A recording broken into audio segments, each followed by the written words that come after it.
Hello and welcome to the podcast. We're going to be exploring game economies, design and the history of the world of live ops based games. And I'm delighted to be joined by Talia. Talia, please tell us a little bit about yourself and what you do. Hey Oscar, thanks. So my name is Talia Shmuel. I started in games, born in 1986. Early 1990s was when I first started dealing with games. I'm not going to get started, I'm so old. We got our first computer in 1988, and very early on, I started going into whatever it was that I could get my hands on. From the PCs, went into console gaming with a little bit, Nintendo, which was standard American background, from Japan to Bridget. All of that. I get it. And then I went and decided I had to grow up and get a job and everything like that. Bad idea. Surprisingly enough, that ended up being in games. Go figure. got a couple of degrees. In late 2013, applied for a couple of different game positions at Polarium. When I walked into the interview, this one was for a games research analyst. I told the person who was interviewing me, Yuri Ben-Zikri, that I would be there for 2 years because I was trying to grow up and get my feet into the high-tech industry and go from there. And he looked at me, he nodded, he smiled, and he said, "We'll see." How many years were you there in the end? He was at Polarium for 10 years. Of course you were. Which put me into an interesting position because games research was only just starting at that time. And from games research, we think about the Excel documents and, seeing what was going on in App Annie and the numbers changing and everything like that. But back at that point, App Annie did not have any sort of segmentation in there. They just had a list of the top games and the revenue numbers, which for anyone in the gaming industry knows that means absolutely nothing. So I walked in on my first day. I sat down and said, okay, let's take a look at what I need to do. Okay, this means absolutely nothing because I've actually played games before and I know that comparing Candy Crush to Clash of Clans means absolutely nothing. So I decided that the way to approach this was to segment every single game out there. Yep. That of course I couldn't do everything, but I turned my job of, market research into product research. Which is also fascinating because, as somebody who was working in games in 2003, as in bringing games to mobile platforms, I actually started in 98, but in BT, we weren't particularly focused on audience profile at that time, although segmentation and stuff was a thing that existed. It didn't really, as you say, exist in games. But even in 2003, at a mobile operator, we were using demographic data, but we didn't have any demographic data that applied to the players themselves. There was an assumption that we would use generic demographic processes. Oh, it's a 18 to 24-year-old guy. Turned out not to be, but that was the way that we would start.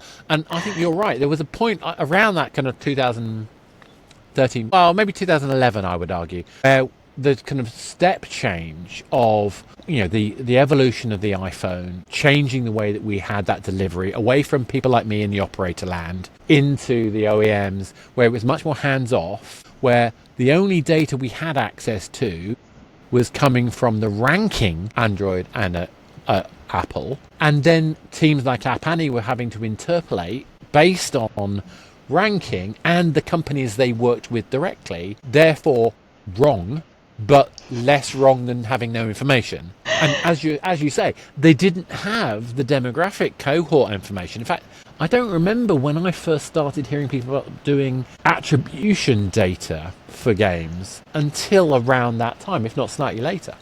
So it was actually a little bit later than that when I started hearing about it, because at this point, market research was looking at what the market numbers are doing. I started doing product research, which was very similar to what game designers were doing. You go in, you play your competitors, you see what they're doing, except Polarium was in a different situation than most because unlike a lot of companies at that time who had it was the game designers who were playing their specific areas, their specific games, looking at their direct competitors because they had to actually work and build the game. They couldn't spend all their time playing everything out there. But I was outside of the game design team, which meant I could look across the entire industry at everything that was going on. When I went in from, Polarium, we started in casino, but Polarium doesn't talk about that very much, but, Israeli games. We started in casino, went into strategy. We had a match 4 game in there because we were trying to differentiate from match 3. But economy-wise, you can imagine how that worked out, or didn't, because the game never was launched. Yeah. We decided to iterate from there and did a match 3 game. We used IP. We had a real match 3 game. Then we started working on an RPG, but this wasn't Raid RPG. This was another RPG before that. And then we bought Rumble and brought in their RPG, and then started working on Raid, and then branched into action. And you can see where all of this is going across the board. Yeah. Which means that the research department was also looking everywhere across the board. Yeah. And by having an external team do this and then working with the game design teams, you had the ability to say, okay, you want to talk about clans? What are your motivations behind what you want the clan to bring into the game? Yeah, absolutely. Okay, you want this motivation to be fixed? Well, your direct competitors are doing A, B, and C. However, if you look over here in this other genre, they have this particular attribute within the game that is addressing this particular motivation for clans that is completely new and different to your player base. But it's tried and tested and true and working in the industry. Yeah. In another area. So we can build on the shoulders of giants, basically. It can be new and different for your players while still being trustworthy. Absolutely, absolutely. And I think when we're thinking about game design here, we're thinking about economy design, we're thinking about balance. These are all factors where the more that we understand how other games operate, the more we can bring that information into our design process, the more effective that can be. So having, like you say, that external party who can look with more neutrality across the genres, then you can get to the deeper insight, I presume. So one thing we were going to talk about was particularly the role of events in the process. And events is I think, an important factor for economy designers because it's often an opportunity for us to experiment with new functionality, to experiment with new reward systems, and have that contained frame to let that experiment happen without affecting the wider game. And if we like it, we can bring it into the wider game. So that's why I like events. Does that make sense to you? No, absolutely. Now, in order to do all of my role, talking about events, in order to do all of my role, I had to be actively following these games and understanding what they are doing and how they are changing over time. Because if they do something and next time they do it a little bit differently, why did they make that change? Why did they iterate in that way? And then we were able to start breaking down to understand how things worked for different companies and to see what different motivations we could use and get inspiration for building our own ideas. Yeah, absolutely. Now, while we were playing these games, we watched a lot of different games going on, the top ones in the market across the board. We were not looking at the direct competitors of the individual games. We were looking at the top people in the industry. We also looked at the top people in each of the different game categories, but we were playing these games over and over. And the thing that kept me sane sitting there playing games all day was that the game was not the same. Yeah. Now, when I came in 2014 into mobile gaming, it was actually browser gaming and just starting into mobile gaming. When I came in 2014, events tended to be 7 days long. They were week-long events, and it would start and it would end. That was it. Done. And then very often the exact same event would repeat again, which taught me how to go into the Excel document side of tracking and breaking down things to understand what changed. Why does this feel different? How is it affecting the experience? Well, why should I care? That's the one that always gets me is, and I think like you say, quite often a lot of those early attempts at events were not really focused on why the player should really care. The player shouldn't care, but the game designer should. Well, I think the player needs to care about why they should get involved. I think, it's not motivating to play unless I really emotionally engage with something. And I can get bored very quickly if you're just repeating the same event. In most cases, I don't think the player realized that the minute changes that were happening. They just knew, last week I didn't get pushed as much. This week I got pushed more. I see. Yeah. Got you. And they don't realize that the economy was shifting in the events. Segmentation was starting to happen. Right, yeah. And this was the beginning, of the event changes within mobile games. Is it switched? We're almost talking about events events not from a consumer experience perspective, but events in terms of the management of the game, independent of the player experience, which I find mind-blowing because I'd always want to start with the player experience personally. Sorry, I was interrupting you there. No, by all means. So the player experience in the early days, I didn't really see it coming into the mindset of a lot of game designers. For most game designers said, this looks interesting to me, let's do it. With not much consideration outside of, okay, it's interesting to me. The idea of testing and building things for the players themselves was very, very different. And it's only more recently that we've seen the idea of user research. 2017-18 was when Playtest Cloud and companies like that started building up. And, they started actively testing the players on a wider scale than just call your cousins into the office and see what they think about your game. I think that's an interesting point because particularly, so obviously, in the PC console space when I was previously, so basically even back in 98, we were still doing user testing, but we were doing the traditional research where we hire a research company to go and recruit people, and those recruited people would be in person at a location, and we would test the new platform with them. We did do some online stuff, mostly through particularly running beta tests for certain games, where we would get the community, would tell them about this new game we were about to bring on, and we get them involved. And now, I wouldn't really call Counter-Strike one of those because it already had a following, it already existed, but we actually sponsored the fifth beta of Counter-Strike back in like 98, 99, I can't remember when it was. Got the Wireplay logos everywhere, so I like to joke I saved Counter-Strike because we bought them some computers so they could do it. But the reason I mention it is because in those cases, because we had an audience as a community platform, we had games that we liked, we got our community platform to recruit people at particular times so we could get those games rolling, and then we got really interesting information about what those games are doing.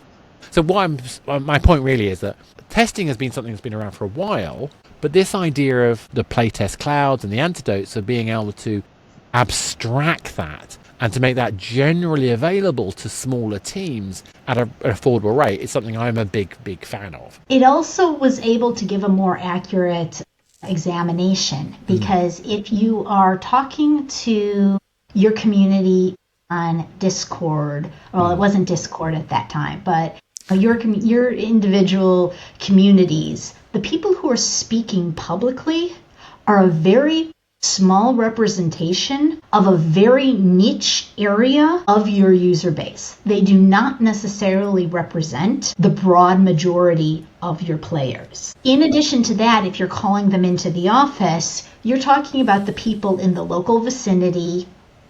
That is not a representation of the entire area that you are trying to talk to or target. Absolutely, and as somebody who's done proper market research training back in the day, the understanding of bias, of influence, the understanding of framing, the kind of questions you can ask, the capacity of the audience. To your point about being local, you're already restricting the capacity of the audience to provide significant responses. And then we can get into statistical significance of that information, let alone... Anyway, and again, I'm not even started We're going into with such a tangent so right many now. areas. But there is genuinely this, I mean, we understand it. Not everybody listening to this will get it, but the difference between, oh God, I can't even say the phrase for it now, but there's a classic thing about whether I'm looking at the statistical evidence or if I'm looking at the opinion around that. And I don't know why I can't say it. I say this phrase every single day virtually. Okay, so you've got, in game design, there are actually 3 different types of research. Okay. You've got market and product research, which actually, no, let's take a step back. What I always say is there's 3 different types of research. You've got the marketing research that has all of the questions and they need to go find the data. You've got the product research that has all of the data and they need to go find the questions. And then you've got the explorative research, which doesn't have the questions or the data, and they have to figure out both of them. Yeah, and I kind of come at it from the point of view where qualitative is allowing me to work out what the questions are, where quantitative is allowing me to put a value against, or a statistical significance against the questions I've raised. And I get your point about there being 3 there, because I think there is a sort of angle to that, but for my mind it's the difference between I have a product versus I want to have a product. And then you can apply quant and qual to both questions. So you could even argue there are 4 types, but let's not even bore about that.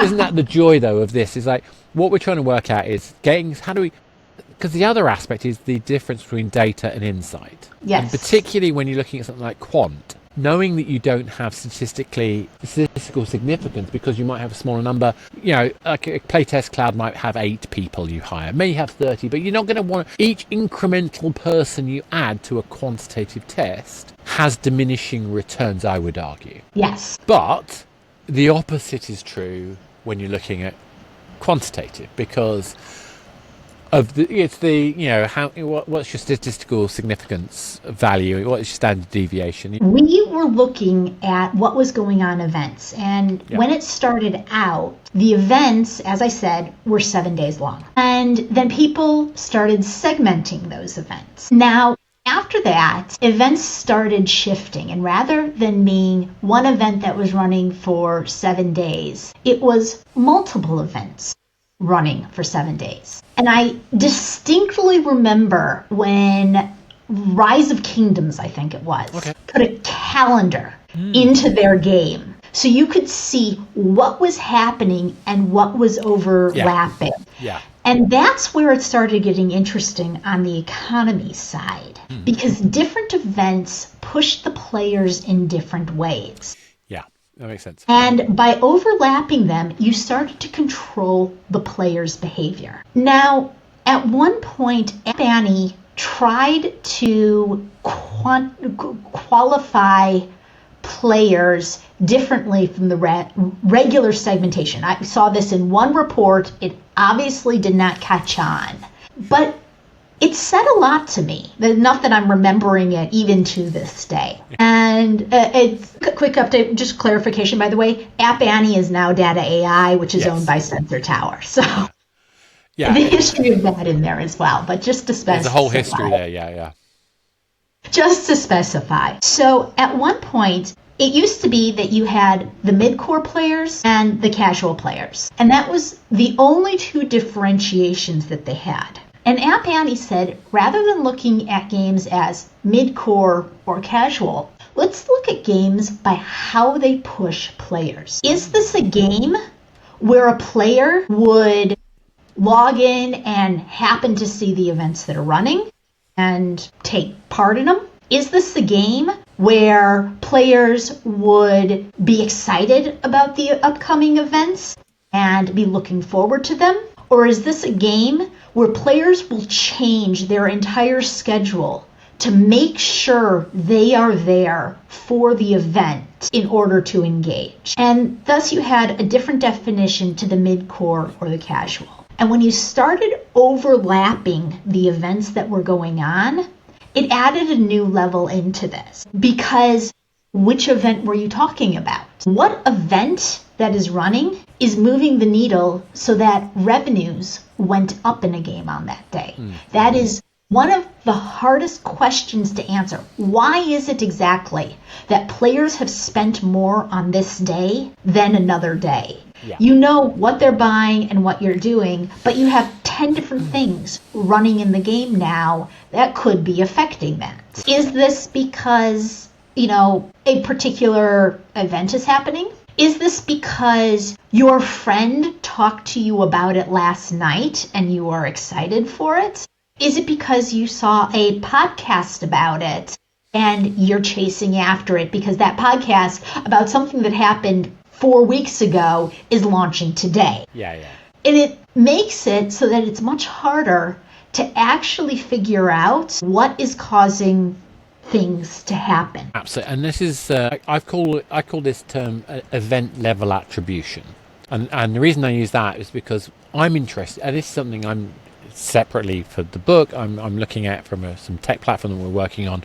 We actually got a machine learning project that we got some grant funding for to do exactly this, using multiple sources of data and then looking at the rate of change. So we're looking at things like sentiment analysis, we're looking at revenue conversion, we're looking at engagement, retention, we're looking at cost of acquisition, these independent metrics, because only by looking at the pattern, the consistent pattern of user change, can you try to separate the noise from the signal.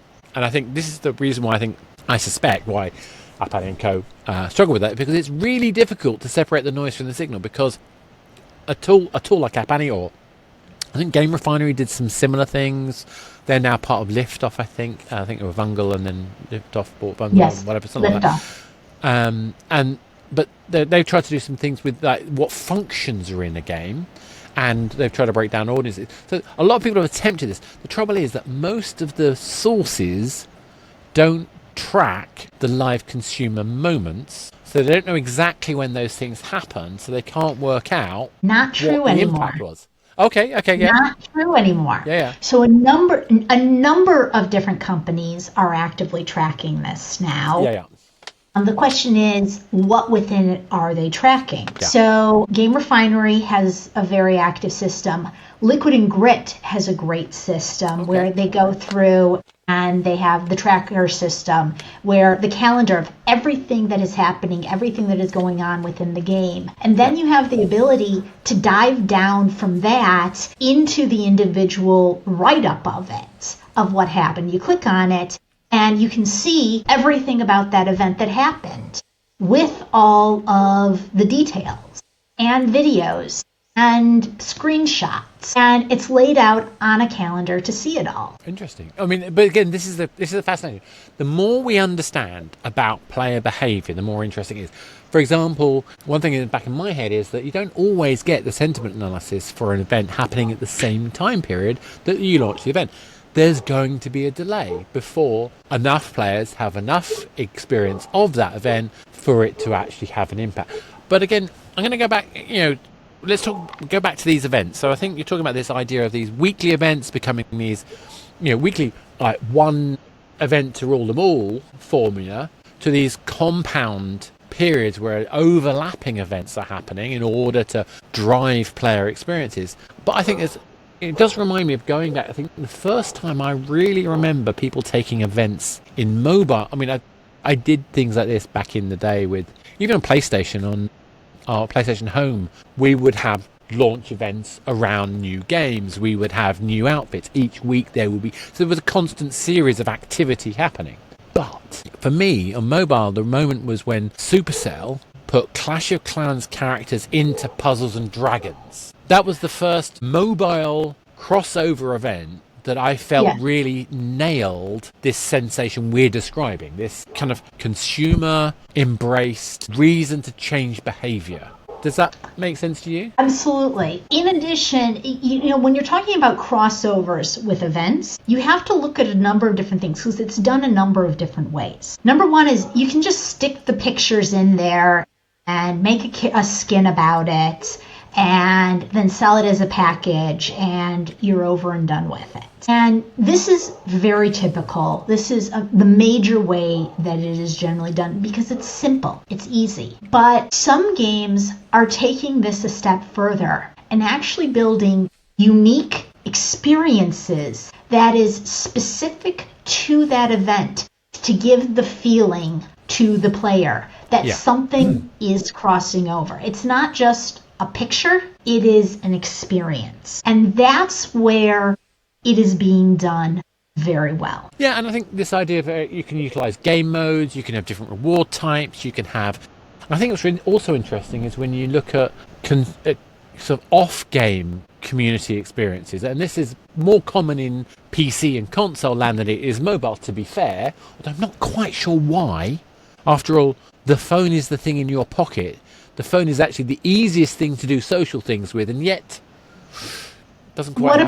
What about Pokemon Go's events? Yeah, that's true. Pokemon Go does do a lot of that, and let's face it, you still have. I mean, how many years later, crowds of people on a weekend going around locations together and standing and looking like they're doing something in space.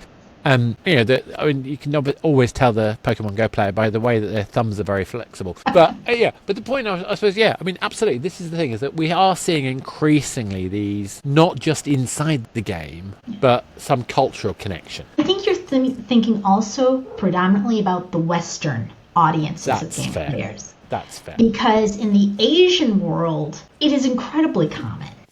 Yeah, absolutely. You've got all of these huge events filling full arenas and sports events, electronic sports events. It's amazing.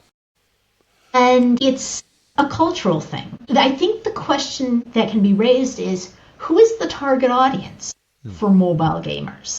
Because in PC, you were targeting gamers. Yeah, no question. You were not targeting the common, you were targeting in 1980s, the 1990s, the people who had the pocket calculators. And today, really popular kids have the really fancy pocket calculators that happen to be your cell phone and everything else along with it and your gaming experience. The world of mobile gaming has expanded so drastically. So dramatically. And so because of that, the audience you're trying to attract is much wider. Yeah, absolutely. Which also makes it harder to target them for something like a live event. Yeah, absolutely. Because they're different people, different needs, different desires, and I think different headspace, because, we all have different available moments in real life. And I think it's one of the things that often is not always taken into account by designers, that human beings have lives too. One of the key things I always ask someone when I first start working with them is, what is your Bartel player type? So I'm going to ask you this. What is your Bartel player type? Because I did work with Richard once upon a time, so I know that we shouldn't be using Bartel types as a mechanism for anything outside of mud. But then I was a mud player. I'm an explorer. But I actually did. We ran Mud 2 back in the day in the late 90s. Mud 2 on Wireplay. So I'm a massive fan. I got a lot of time for Richard. But I think there's also we've developed so much further than just the Bartel types. Amy Jo Kim has done some really interesting stuff,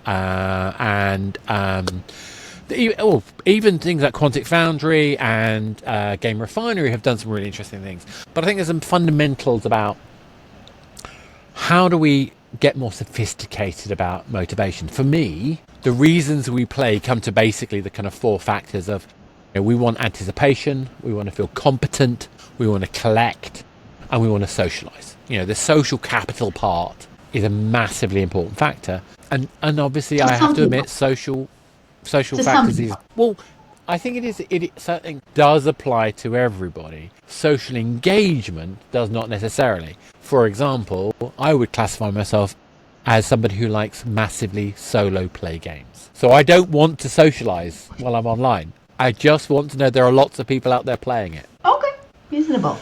And it's silly. I should be the classic social. I mean, as you know, I am a slight classic extrovert.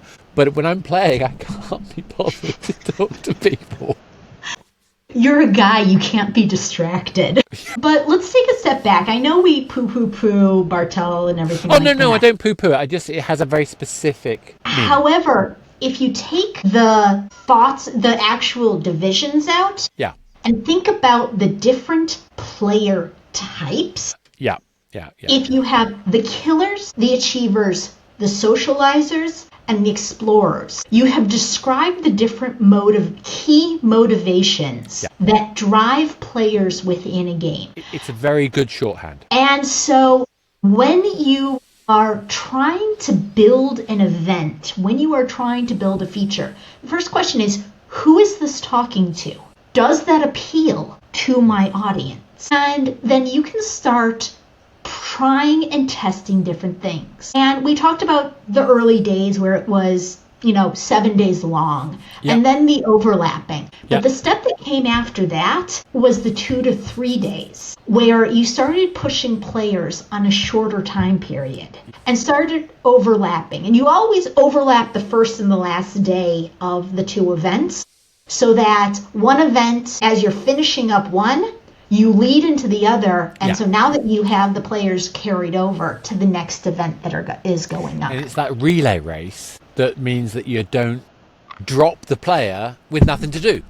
Exactly. It makes a lot of sense. And so keeping the players scheduled and keeping these overlaps and running helps you to then go through, make the changes, see how players are changing from one situation to the next.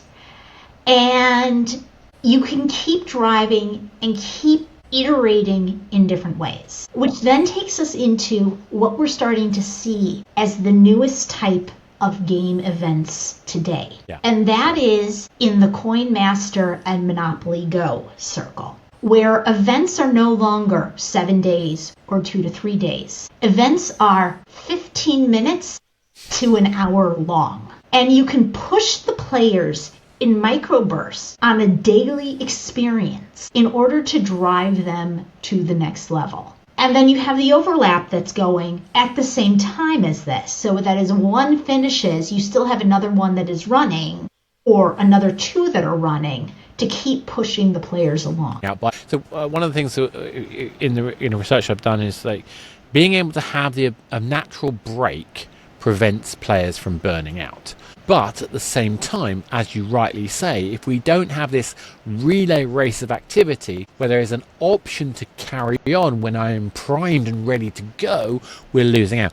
But I think what I personally find fascinating is when you've got this sophisticated role where you've got, for example, I'm a big fan of the battle pass and season pass style events, where not just reducing the time frame, but expanding the time frame. So we have a month, we have Halloween.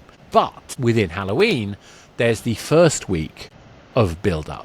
Then there's the second week of build-up. And then there's until we get to the point where we are about to hit the actual Halloween date, and then the big thing can happen. And the point about this is that we have chase item for week 1, we have chase item for week 2. But then it's getting that final chase item, which we get only if we get all of the other chase items. But the recognition comes, the smart teams are recognizing that what's the thing I'm doing today? What's the thing I'm doing this week? And what happens if I can't do that thing today? How do I keep up? How can I feel like I haven't lost? Because what we found, I think, with a lot of events, particularly in the PC land, too much stuff burns some people out. Not enough stuff that leads me to the next thing when I want it causes people to churn out. How do you find the balance? So the way that I've seen Coin Master Monopoly Go is you run out of energy.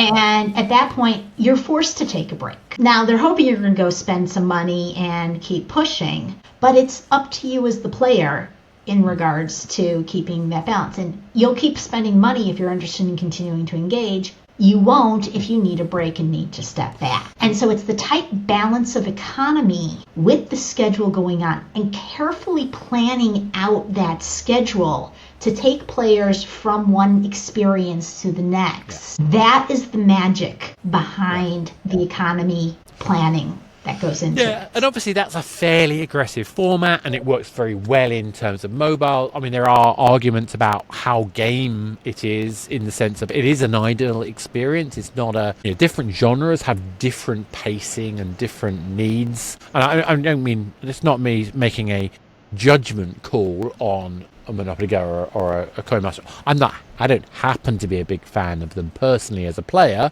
but there's nothing wrong with them. But I think understanding the place and the role they take and the frequency that then offers the audience that want that, to me it comes down to understanding the utility that the players are getting from playing that particular game in that particular way. And I think for those people who want some little bit of control in their life, they're sitting there, they want an experience that gives them that escape. Something like a Coin Master or Monopoly Go is a really great one because I can just do that, job done. I feel like I've got something. But it's not so drawing me in that I am completely and 100% immersed in it. Whereas if I'm playing Baldur's Gate, for the period I'm playing Baldur's Gate, I am completely immersed. I don't want any distractions at all. So what extent do you think events are evolving to deal with these different audience need states? In regards to, if you talk about Baldur's Gate and the idea of the PC approach to gaming, it is completely different from the mobile approach to gaming. Mobile, you expect the player to pick it up, play it for its time period, and then be able to put it down and step away from it. Yeah. Events are challenging that. And as gaming becomes more and more of a experience, this general experience for the player, it's been pushed more and more. This idea of the short events and pushing the players to go out of their way to take part in everything that is going on, I saw it really explode after COVID, where players' time and connection to the gaming world changed. Yeah, absolutely. COVID had more of an impact. It wasn't just a matter of, wear a mask and get to work from home and work-life balance. But people had time where they couldn't interact directly with other people face-to-face.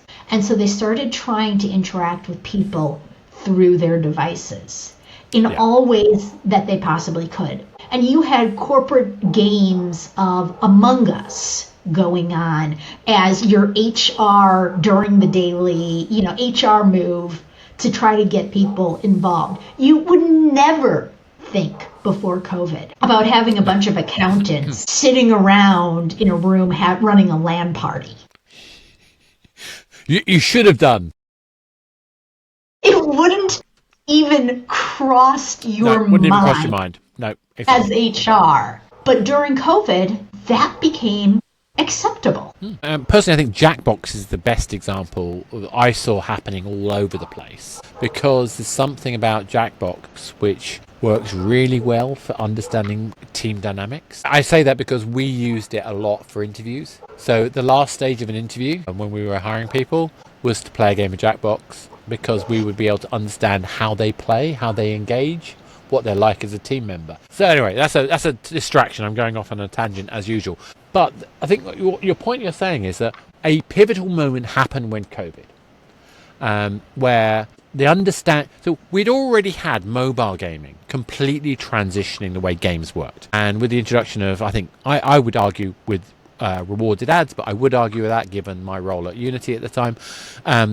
The rewarded ad completely unlocked the audience for anybody to play a game, because you could watch ad and revenue could be generated. Therefore, scale exploded. Also, the most accessible device possible. So obviously the evolution you've been describing in terms of the introduction of events and the multi-layered events and the more frequent events fits with that perfectly. Along comes COVID, and the remaining mindset about games and entertainment, about digital connectivity, completely changes. But post-COVID, we had this drop because people had to go back. But do you think that we have, like video calls are now ubiquitous, do you think that there's this mindset about games and events and the engagement with these kind of experiences, like you say, the HR team embracing games as an idea, do you think that that's stayed with us, or are we seeing that dissipating now? I don't have an answer for that. I don't know off the top of my mind what the numbers are doing. Well, I feel like my feeling, the reason I mention this is because I feel like we've kind of gone back a bit since COVID on that one. But I think the fundamental dam has broken in terms of understanding that games are a form of entertainment everybody does. Yeah. I think that's unequivocal. So, yeah. Go ahead. Well, I was going to say, so given this, so what else are you seeing in terms of the sort of nature of events and its impact? Where I'm coming from with this is the impact this event journey has had on the way that we look at games. And I'm thinking particularly the way this transition between people doing fake ads that had gameplay that was very simplified, that attracted people in, that turned into really good seasonal game modes, and sometimes their own games. I think there's been a journey of evolution of the way we look at events as a form of experimentation, a form of understanding balance, being able to isolate, for example, seasonal currencies, seasonal rewards. I think it's this dynamic that's come in as a result of leveraging events that's had a profound effect on economy design in general. And I'd like to know what you think about that. Absolutely. I think that events and our understanding of the changing of events is a major factor of how we then look at the way we develop games. When we look at things like some of the behaviours that happen outside of events, like there was a pattern of creating fake ads, namely ads for simplified versions of the game, which weren't actually the actual gameplay, that evolved into making a seasonal event of a mini game that was the mini game in the ad. Okay, except that actually came for a different reason. It did, but I think this happened in the parallel time frame is where I'm coming from. Yes. So yeah, tell me more what you think about it. So this all goes back to the idea of testing that we talked about at the beginning, and tying all of this together. That by putting it in as an event, you could test out all of these different things. Now, the elements of having the mini games that you just discussed actually worked backwards from that. Because generally, instead of putting it into the game, testing it on the players, first they put it into the App Store, drew the players in.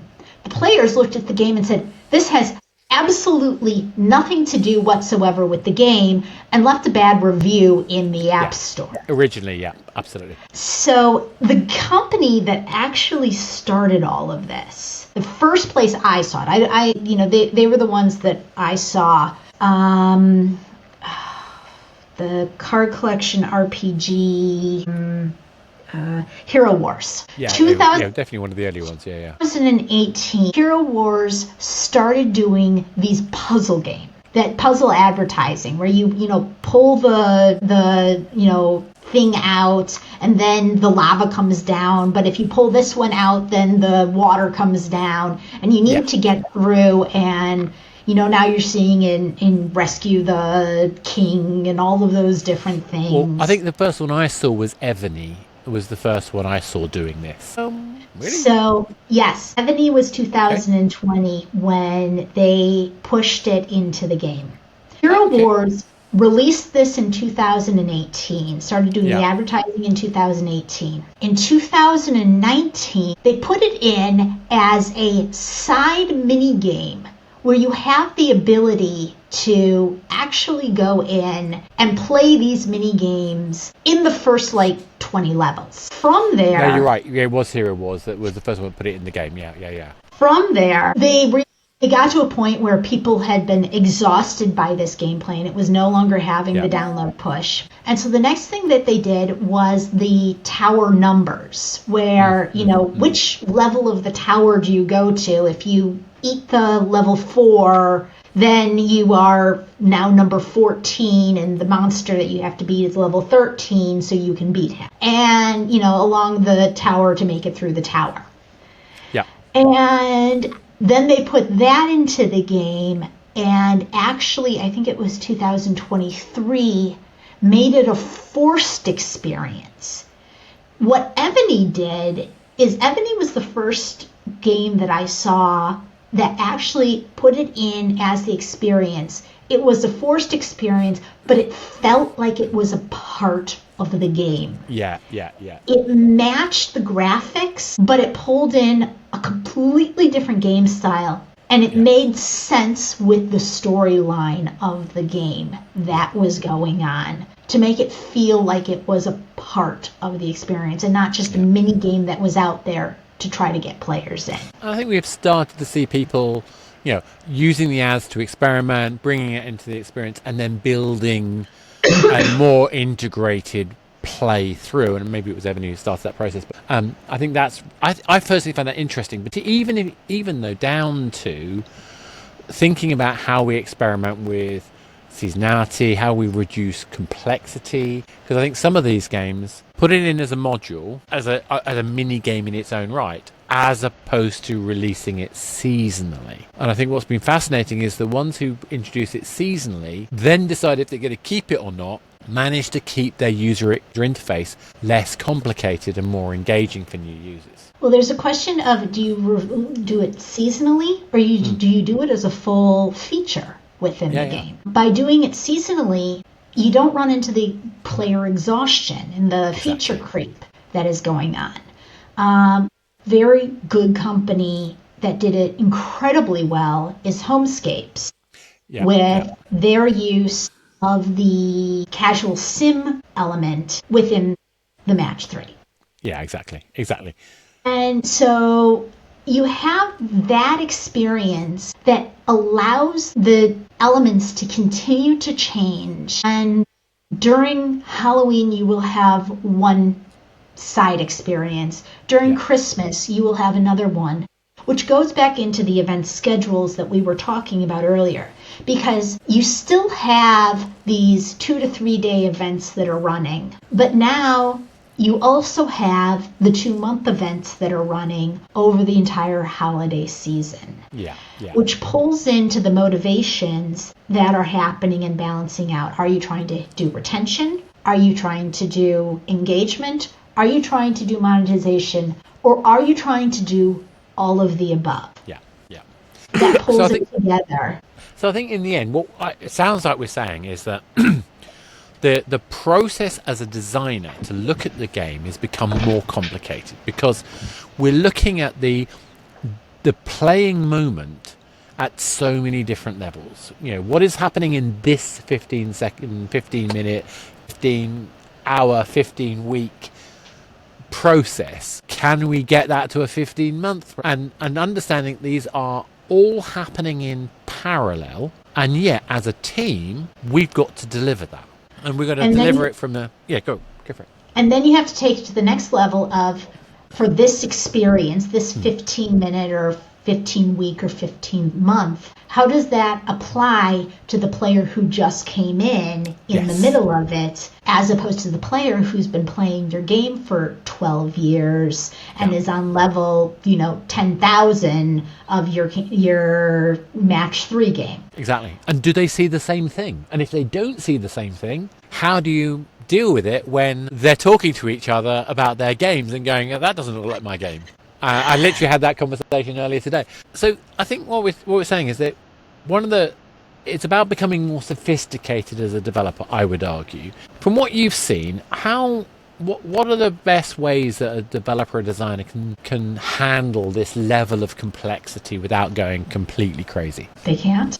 The key thing is to think about, what is it that you want out of it?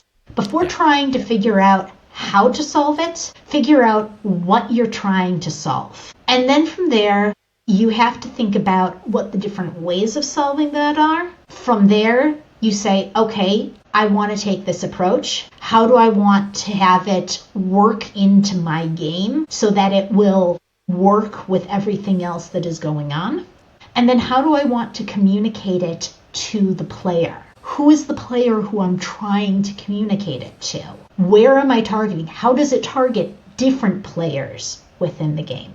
And that's often where the economy balance comes into it, to understand how the numbers differentiate along there. You know, are you dealing with amusement park approach, or are you dealing where you could go anywhere on the map and you will scale, the map will scale to you as you approach it? Or are you in a direct storyline along it, so you won't reach it until you get to the point where you can handle it? To go back to the old PC days and think about how, you know, the PC world is faced. Yeah, and it's lots of metaphors with sandbox games and linear narrative games that we can apply to the way we approach the context of the game or the meta game. So you need to still think about all of that, how the player is going to experience it when they reach it.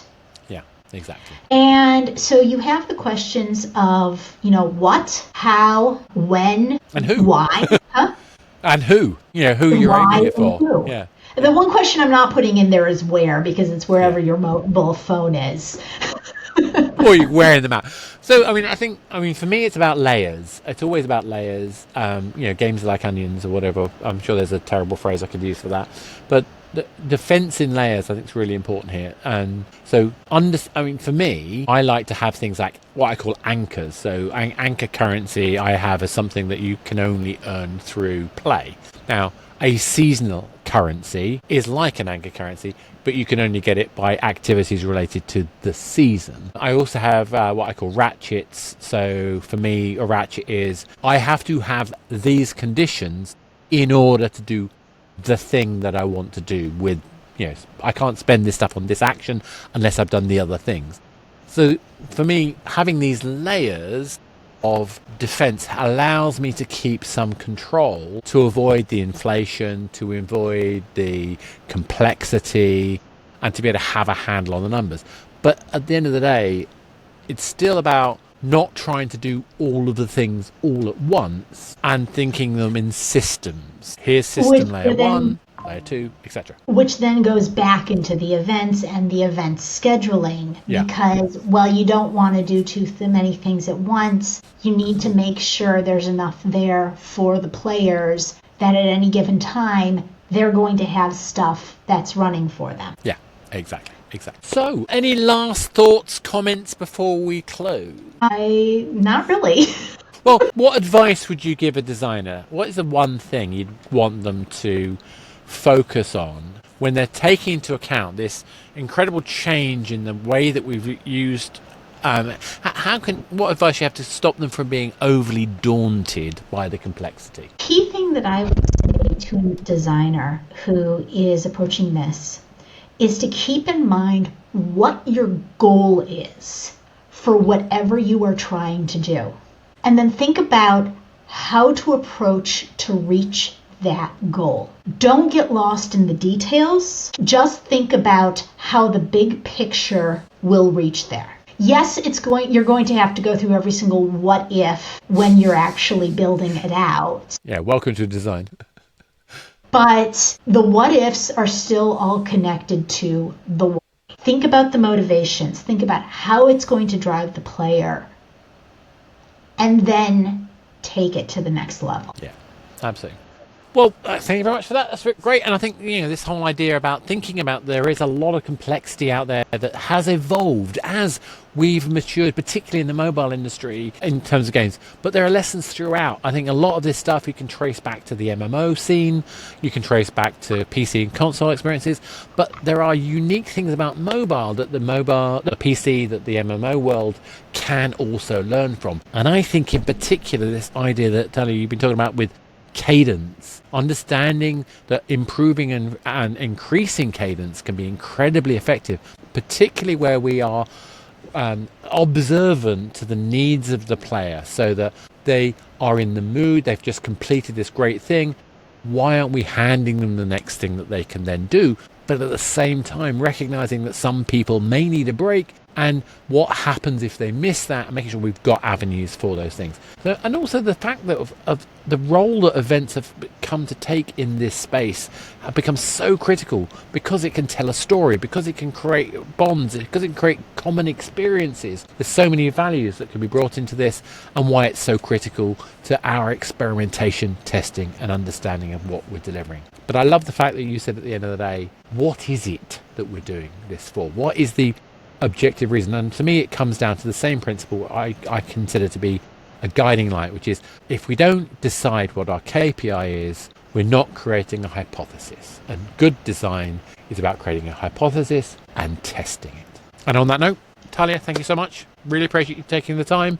For those who listening, if you please like, subscribe, share. If you've got thoughts, comment, tell us what you think.